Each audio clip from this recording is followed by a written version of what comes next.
ملازم کو تنخواہ اور نفع دونوں دینا کیسا ہے؟ ایک دکاندار ملازم کو تنخواہ بھی دیتا ہے اور مال بیچنے پر % بھی دیتا ہے، کیا یہ جائز ہے؟ ابو ذر زہیر کوئٹہ سے، جی جائز ہے، کوئی حرج نہیں ہے اس میں۔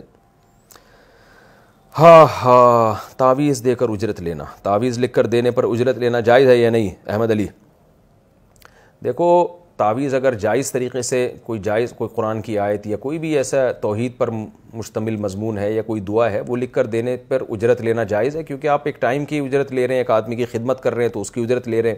حضرت ابو سعید خدری رضی اللہ تعالیٰ عنہ نے دم کیا تھا تو اس کی اجرت لی تھی، انہوں نے بھاری بھرکم اجرت لی تھی، تو جائز تو ہے۔ لیکن آج کل پتہ ہے کیا ہو رہا ہے؟ آج کل یہ ہو رہا ہے کہ تعویذ لکھ کے دینے والا یہ شو کرتا ہے کہ مجھے تعویذ لکھنا آتے ہیں اور میں کوئی بہت بڑی فلم ہوں اور مجھے یہ علم آتا ہے، مجھے یہ فن آتا ہے اور میں یوں دوروں گا تو یوں ہو جائے گا۔ وہ الو بنا رہا ہوتا ہے، تو وہ الو بنانے کے پیسے لے رہا ہوتا ہے، تعویذ کے پیسے نہیں لے رہا۔ دلیل اس کی یہ ہے کہ آپ وہی تعویذ مسجد کے امام سے لکھوا دیں تو وہ 5 روپے لے گا، وہی کسی پروفیشنل کے پاس جائیں تو وہ 5 لاکھ بھی لے سکتا ہے۔ تو ہے تو وہی چیز، کچھ بھی نہیں ہے، لیکن اس نے یہ بھرم ڈالے ہوئے ہوتے ہیں کہ میرا جو تعویذ ہے سبحان اللہ۔ اس کی مثال ایسے جیسے ایک پیناڈول آپ دکان سے خریدے نا تو 5 روپے کی پتہ آ جائے گا، 10 روپے کا پتہ آ جائے گا، لیکن ایک حکیم بیٹھا ہوا پیناڈول کا صفوف لے کے، آپ اس کے پاس جاتے ہیں، بخار کی دوا لیتے ہیں تو وہ یہ نہیں بتاتا کہ یہ پیناڈول ہے، وہ کہتا ہے یہ بہترین صفوف ہے اور میں بہت بڑا آدمی ہوں، مجھے آتا ہے یہ بخار کا علاج۔ وہ ہو سکتا ہے اسی 5 روپے کے بجائے 5 لاکھ لینا شروع کر دے۔ تو یہ دھوکہ دے کے جو پیسے لے رہے ہیں یہ حرام ہے، ناجائز ہے۔ تو روحانی ٹوپی ڈرامے جتنے بھی ہیں آج کل وہ عموماً یہی کر رہے ہوتے ہیں، تو لوگ اسی چیز کے ان کو پیسے دے رہے ہوتے ہیں، اس لیے ان کی اجرت کو میں نہیں جائز سمجھتا، یہ ٹھیک نہیں ہے۔